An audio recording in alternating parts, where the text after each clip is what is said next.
In this video, I will cover for the DSLP calculation for the two equal height lightning masts. Here you can see combined effect of two lightning masts of equal heights. Here also in this book reference, here there are two lightning masts of equal height. So in this case, what will be the formula? We will see. Firstly, we will check the formula in this book, in this chapter. Okay, so from here it is clearly written the basics of this formula. Here these are the two lightning masts of equal height. So what will be the zone of protection, the radius of zone of protection in between the object, in between the two lightning masts? If there is any object, then what will be the zone of protection for that particular equipment? So we will see here. Here you can notice that for two lightning masts of height h greater than 30 meter, point H is determined as H minus A by 7P, where P is the 5.5 by root H. It is already discussed in my previous video.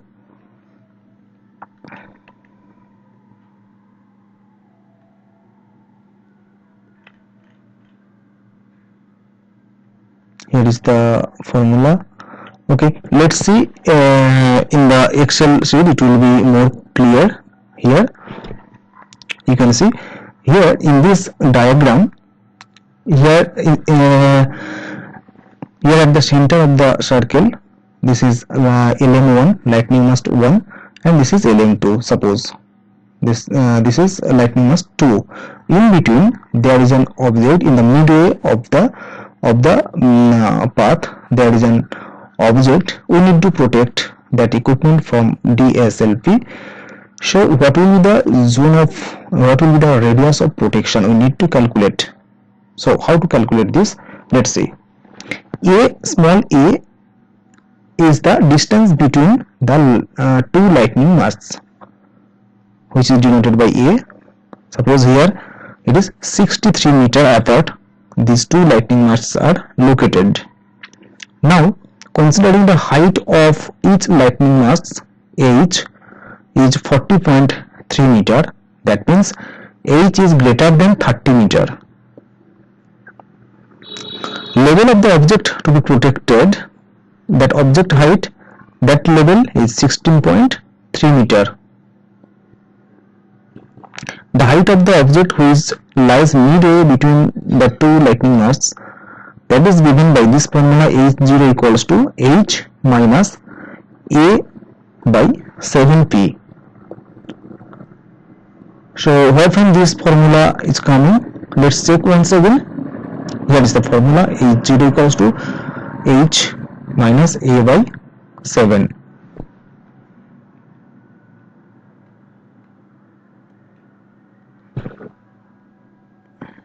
Okay, and P, this P is that 5.5 by root H.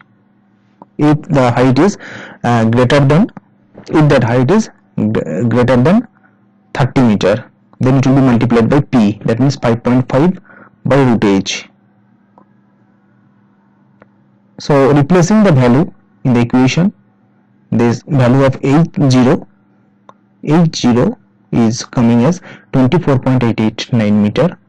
So the radius of protection ROX, this is ROX, radius of protection, this is given by this formula 1.5 into H0 into 1 minus Hx by 0.8 into H0. If Hx is less than 2/3 of H0, otherwise this will be 0.75 H0 into 1 minus Hx by H0.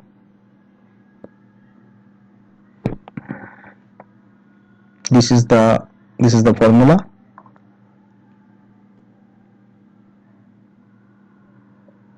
So replacing the values over here, this ROX is coming 6.77 meter.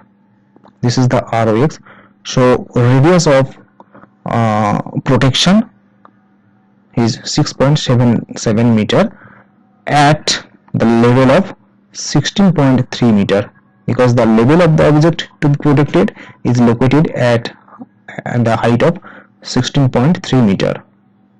In the ground level it will be more wide, but whenever you are going upward, that means the concept that protection is provided by the lightning mast, that is concept.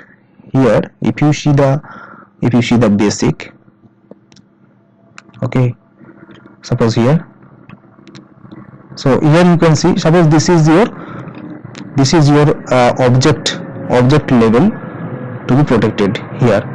At the same time you can see, if you go downwards, suppose this is the ground level, so this radius is more. At ground level this radius will be more, because this lightning mast, this tip of the lightning mast is protecting at a certain angle. Using the formula,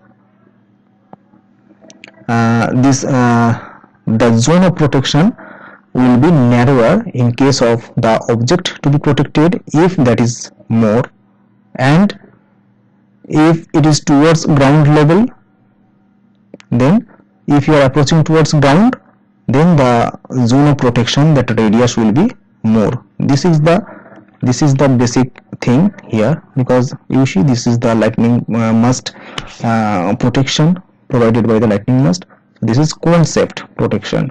So at the ground level, obviously the protection zone will be wider than the top. Okay, in the next video I will discuss about the DSLP, that protection provided by two unequal height of lightning mast.